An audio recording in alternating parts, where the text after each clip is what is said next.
নমস্কার বন্ধুরা, Pampa kitchen and ব্লগে তোমাদের সবাইকে স্বাগত। তোমরা সবাই কেমন আছো? আশা করি তোমরা সবাই ভালো আছো, আমরাও ভালো আছি। আজকে আমার একটা রেসিপি তোমাদের সঙ্গে একটা শেয়ার করছি, একটু নতুনভাবে অসাধারণ একটা রেসিপি। ভিডিওটা পুরোটা দেখার অনুরোধ রইল। চ্যানেলের নতুন বন্ধু দেখে থাকলে চ্যানেলটা সাবস্ক্রাইব করে এই ছোট্ট পরিবারের একজন সদস্য হয়ে যাও। দেখো, আমি তোমাদেরকে দেখালাম, তুমি দেখলেই চিচিঙ্গা আমি এইভাবে কেটে নিয়েছি। চিচিঙ্গাটা তোমাকে দেখালাম, বুঝতে পারবে না পারবে বলে এই জন্য একটা গোটা চিচিঙ্গা তোমাদের সঙ্গে দেখিয়ে দিলাম চিচিঙ্গাটা। আর এখানে আমি মগরজ আর একটু খানি কাজু কোনগুলো ছিল, কাজু বাদামের, সেগুলো ভিজিয়ে রেখেছি। ওইটা একটা মিহি পেস্ট বানিয়ে নেব। এখানে কড়াই বসিয়ে দিয়েছি, কড়াইটা আমার গরম হয়ে গেছে। চিচিঙ্গাগুলোকে এইভাবে করে ছাড়িয়ে চেঁচে নিয়ে তারপরে কেটে দিয়েছি আর কি। তো চলো ভিডিওটা কন্টিনিউ দেখো। আশা করি আজকে ভিডিও তোমাদের রেসিপিটা খুবই ভালো লাগবে। নতুন একটা রেসিপি, খুবই অল্প সময়ে রেসিপিটা বানানো যায় এবং মজার একটা রেসিপি। কন্টিনিউ ভিডিওটা সঙ্গে থাকো, দেখতে থাকো। এখানে কড়াতে তেলটা গরম হয়ে গেছে, তেল দিয়ে দিয়েছিলাম, তেল গরম হয়ে গেছে। তাতে আলুগুলো লম্বা লম্বা সাইজে আলু কেটে রেখেছিলাম, যেরকম চিচিঙ্গা কেটেছি সেরকম সাইজে দিয়ে আলু কেটেছি। তো আলুগুলো দিয়ে দিলাম, এতে একটু লবণ দিয়ে আলুটা একটু ভেজে নেব।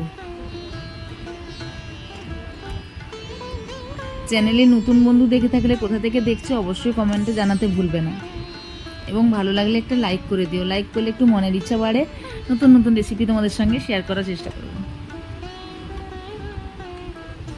আলুটা লবণ দিয়ে একটুখানি নাড়াচাড়া করে ঢাকা দিয়ে দিলাম। একটুখানি ফ্রাই করে নেব, লাল করে একটু ফ্রাই করে নেব। হালকা আঁচে 4-5 মিনিট খানি রাখলেই সুন্দর একটু ভাজা ভাজা হয়ে যাবে। এখানে ছেলে বিরক্তি করা ছিল, আমি একটু চলে গেছি। আলুটা একটু জাস্ট লেগে গেছে, ওটা কিছুই না, জাস্ট লাল হয়ে গেছে। দেখো, আলু আমি আর তুললাম না, তার মধ্যে চিচিঙ্গাটা ফেলে দিলাম। চিচিঙ্গাটাও ভালো করে একসঙ্গে আবার ভেজে নেব।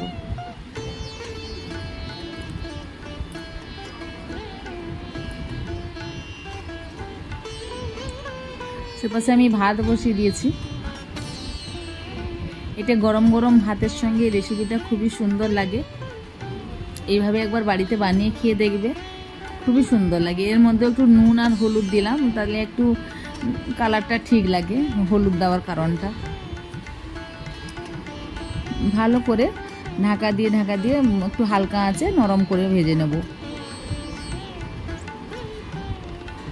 দেখো, চিচিঙ্গাগুলো আলুটো একদম সিদ্ধই হয়ে গেছে, এখানে ভাজতেই সিদ্ধ হয়ে গেছে। আমি সেই রকমভাবেই ভেজেছি, জাস্ট হালকা আঁচ করে নরম করে ভেজে নিয়েছি। হয়ে গেছে আমার চিচিঙ্গা দিয়ে আলু ভাজা। আমি এটাকে নামিয়ে নিলাম। নিরামিষের রেসিপিটা শেয়ার করব, খুবই ভালো লাগবে। কড়াইতে ওটা নামানোর পরে কড়াইতে পরিমাণ মতন তেল দিয়ে দিলাম।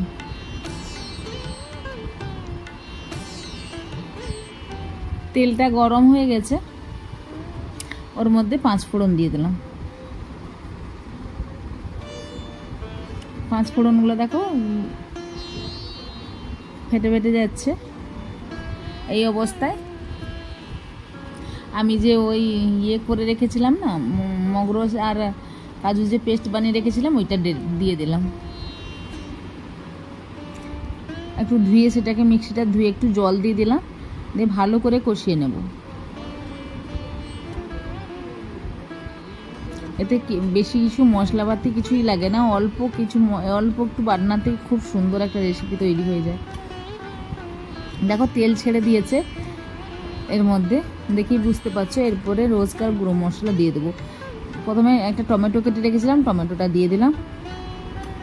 তারপরে হলুদ গুঁড়া দিয়ে দিচ্ছি, পরিমাণ মতন যতটা হলুদ লাগবে হলুদ গুঁড়া দিয়ে দিচ্ছি।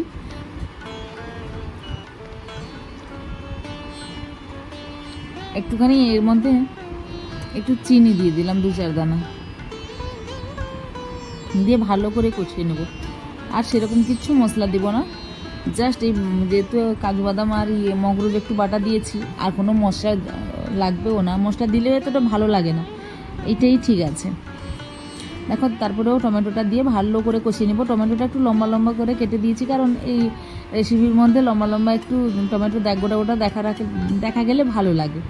বেশি একদম টমেটোটাকে গলিয়ে দিব না, এই জন্য একটু উপরেই দিলাম। নাহলে টমেটোটাও তাতে পেস্ট, তোমরা যদি মনে করো পেস্ট করবে, পেস্ট করে দিতেও পারো। দিয়ে চিচিঙ্গা আর আলুটা দিয়ে দিলাম।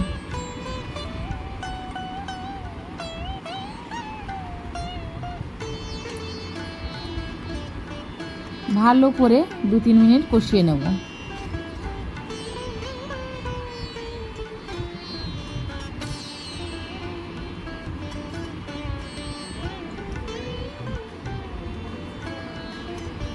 দেখো আমার কষানো হয়ে গেছে।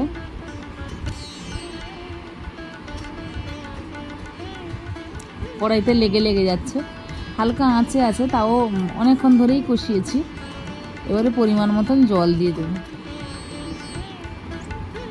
গায়ে মাখা করব না, বেশি ঝোল থাকবে না বেশি একদম শুকনো হবে। গায়ে মাখা মিডিয়াম সাইজে মিডিয়ামভাবেই রাখবো, গায়ে মাখা করবো।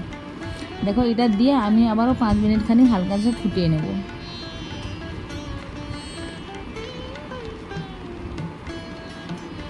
পরিমাণ মতন লবণটা দিয়ে দিলাম, যতটা যদি কম বেশি লাগে।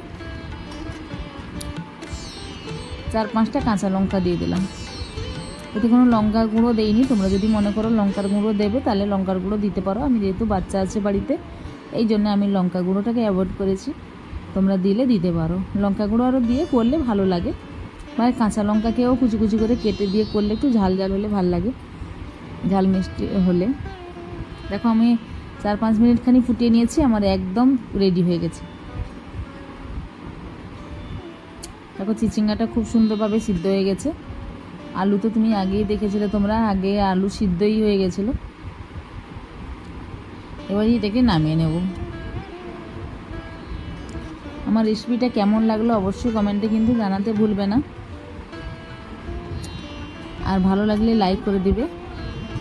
দেখো আমি নামিয়ে নিচ্ছি, এই যে নামিয়ে নিয়েছি। দেখো ধোঁয়া উঠে যাচ্ছে, আর ফুল কালারটা এরকমই হয়েছে। এইভাবে একবার হলে বাড়িতে বানিয়ে খেয়ে দেখবে কতটা সুন্দর লাগে, না খেলে বুঝতে পারবে না। আর এইভাবে দেখো গ্রেভিটা রেখেছি। তো আজকের মতন এখানে দেখা হচ্ছে একটা নতুন ভিডিও নিয়ে। ততক্ষণের জন্য তোমরা ভালো থাকবে, সুস্থ থাকবে, আর এইভাবে একবার বাড়িতে বানিয়ে খেয়ে দেখবে কতটা সুন্দর লাগে। আজকের মতন বাই বাই সবাইকে।